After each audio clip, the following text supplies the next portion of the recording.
Sometimes, the Auckland Council does some very good things. The new plan for the city centre and waterfront, says Simon Wilson, could just be one of them. Although it does have a few problems, Auckland councillors did something a bit unusual the other day. They gave council officials a standing ovation. Why the love fest? Because the officials, drawn from the core council, Auckland Transport, Paunuku Development, ATEED and others, had produced a new version of the city centre and waterfront master plan. And the councillors liked the way they had worked so well together and, besides, they thought it was a very good plan. Planning Committee Chair Chris Darby says a political pleasure pervades the council. Is it justified? Some of the details of the plan have already been made public, but there's a lot that's new, and the big news, in terms of progress, is that a budget timetable has now been established. This isn't a nice-to-have piece of planning hopefulness. It's a construction schedule. Parts of it are already underway and much of it will be finished by the time America's Cup fever hits town at the end of 2020. The plan goes to the Council's Planning Committee this week and then will be folded into debate about the 10-year budget. That will be adopted in draft form later this year and go out for public consultation early in 2018. The key features of the new city centre and waterfront master plan are in the downtown waterfront, a new major T-shaped pedestrian plaza in front of Britomart railway station and to the east and west on Quay Street. A new terminal on Quay Street for buses from the east, and another new terminal at the bottom of Albert Street for buses from the north. On the wharves, a new seawall in the ferry basin, along with a new promenade at the water's edge and new ferry terminals. Extension of Captain Cook Wharf. Cars gone from Captain Cook Wharf and a new cruise ship terminal based there. Removal of Marsden Wharf. Development of Queen's Wharf. In Midtown at the universities, a major new bus station for the University of Auckland. The transformation of Wellesley Street and Victoria Street into two great streets, with Wellesley Street being the major east-west bus route and Victoria Street becoming a linear park. Introduction of rapid transit light rail, although the government won't say it yet, from Wynyard Quarter and up Queen Street. Gradual pedestrianisation of blocks of Queen Street. On the western waterfront, Wynyard Quarter, removal of parking from the northern arm of the viaduct and a new footbridge across to Wynyard. A new plan for the Tank Farm, including a big park suitable for events like the Laneways Music Festival. New facilities for the America's Cup. No Sydney Opera House, or any other big new public building. Quay Street is at the top of the picture, with a new promenade at the top of the ferry basin shown in brown. The new Albert Street bus terminal is in the middle of the picture, with THNU Commercial Bay Complex to its right, and the big plaza at the bottom of Queen Street to the right of that. Picture supplied. What's driving this? The council needs to get cracking. It's got a 10-year budget to create, consult on and sign off over the next 12 months. Work has already started, and the new plan proposes when and how the budget requirements can be enabled. The council has to get the construction timing right, too, so that everything aligns with construction on the City Rail Link. CRL. It also has to synchronize with the rapid progress of what will become Commercial Bay, that massive hole in the ground opposite the front of Britomart. Nobody wants streets dug up twice. We need this rethink because the city is growing fast. There are now 120,000 people working downtown and 45,000 living there. That's a target the planners in 2012 did not expect to hit until 2032. We have 100,000 students, and on any given day about 20,000 visitors. Conversely, traffic numbers in the central city have fallen, in part because of the CRL disruption. But pedestrian numbers have ballooned. That's important. Despite the central city being busier than ever, people are not driving in as much as they used to. The city is changing, and there's the America's Cup coming right at us in the summer of 2021 and followed directly after by a whole year of APEC meetings. The council will have to do far more than build some yachting facilities. Both the Cup and APEC challenge the city to create a modern and highly functional public transport system, to cope with the crowds, obviously, but also to provide the city with services it needs anyway. They also provide opportunities for entrepreneurs and for so many others, in employment, in education and training, in the way Auckland works and the way we live and work in it. This is what cities use big events for, or try to making themselves better places. Mayor Phil Goff has talked about the legacy potential of the America's Cup, and this is it. Get the transport sorted, get the downtown blooming, make Auckland a place where talent prospers and opportunities abound. Vivek, CEO of the business association Heart of the City, full disclosure, they help fund the spin-off's Auckland coverage, says one of the key achievements of the new plan is the way it integrates transport with everything else. That hasn't always been evident. Witness the dispute between Auckland Transport and the Core Council over Victoria Street, and the council's fight with Ports of Auckland over expansion into the harbour. Those things are now resolved. There has been no shortage of aspirational plans for the concentrated area around the CBD, says Beck. However, up until now what's been missing was how public transport fitted into these plans. Importantly, the city centre plan is not just a plan for the city centre. Ferry patronage is on the rise, especially from places like Hobsonville, but right now there isn't the berth capacity to introduce many more ferries. If you catch a ferry from Stanley Bay at peak time, you'll take 7 or so minutes to get across the channel and perhaps another 10 waiting to berth. The new plan allows more ferries and more buses to operate, which increases the frequency and therefore the value of the new transport services planned for the outer parts of the city. If you live in Howick, think of it this way: they can put on more buses to get you into town. If you live in Devonport or Belmont, more ferries will mean fewer cars in the morning peak trying to get up Lake Road. Another view of Quay Street, showing the bus terminal blue and red with turnaround at its western end, by the bottom of Commerce Street. The pedestrian plaza between Britomart railway station and the new Commercial Bay complex is the large rectangle in yellow. Picture supplied. Breaking it down: the waterfront be Labour Day in October next year. Commercial Bay in front of Britomart will be a giant complex of shops, bars and restaurants, with laneways running through it to connect with a new bus terminal at the bottom of Albert Street. The plaza area around it, on Queen Street and Quay Street, is expected to become a new hut in the city, with just a single lane of traffic each way on Quay Street and most east-west traffic directed to Customs Street, which will be 2 lanes each way.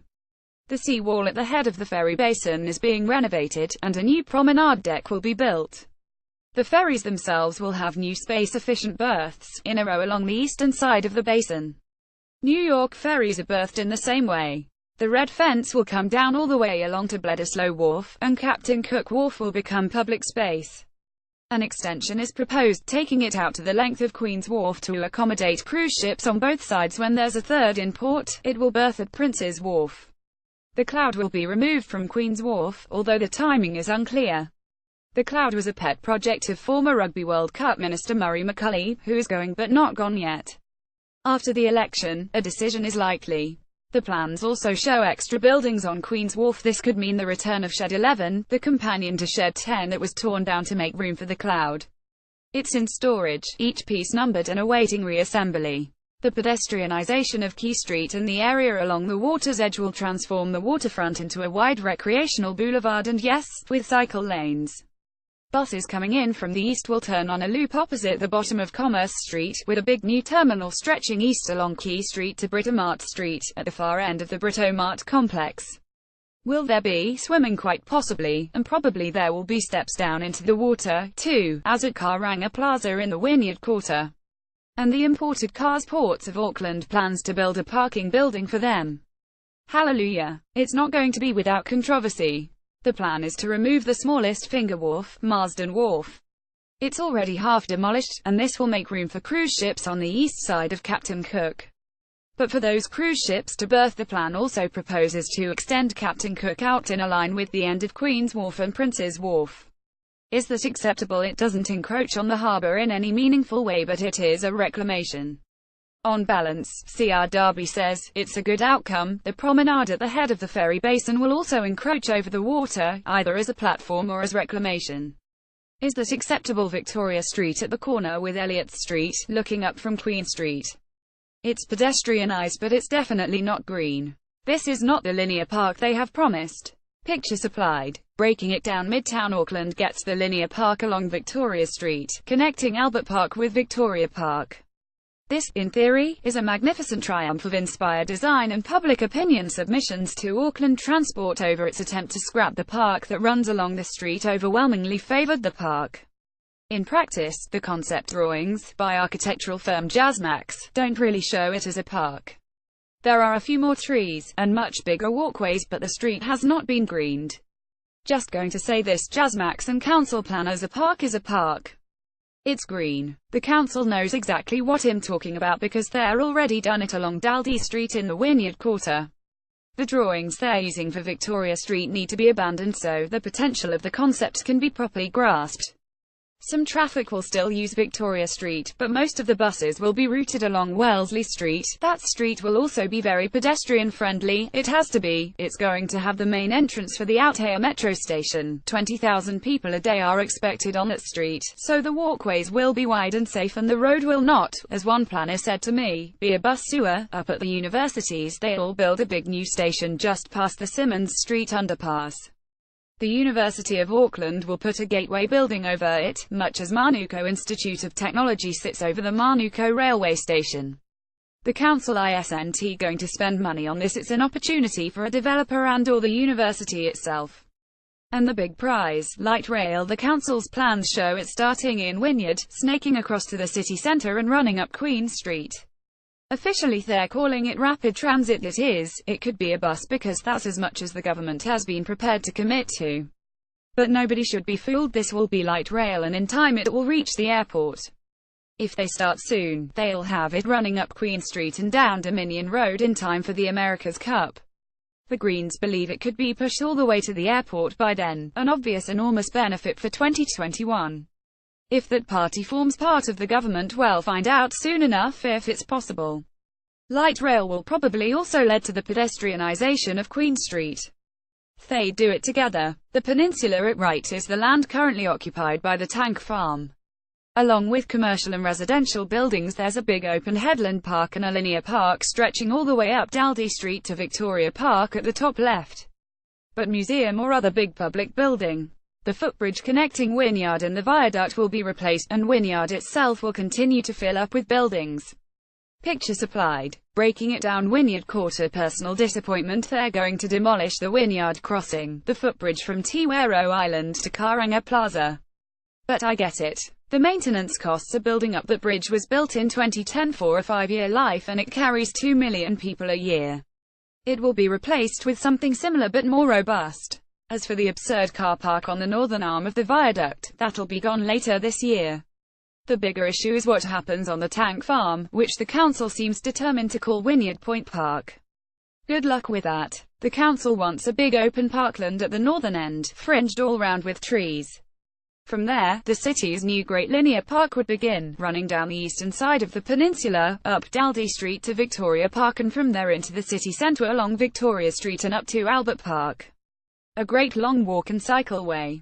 Silo Park would be built up on its west side, with marine precinct and residential buildings.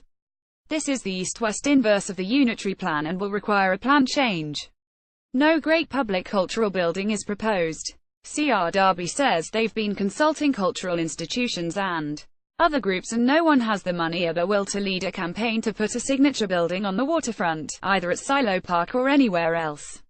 Instead, the hope is to configure the ground floors of the buildings that do get put up on Silo Park, so that they offer a range of cultural activities.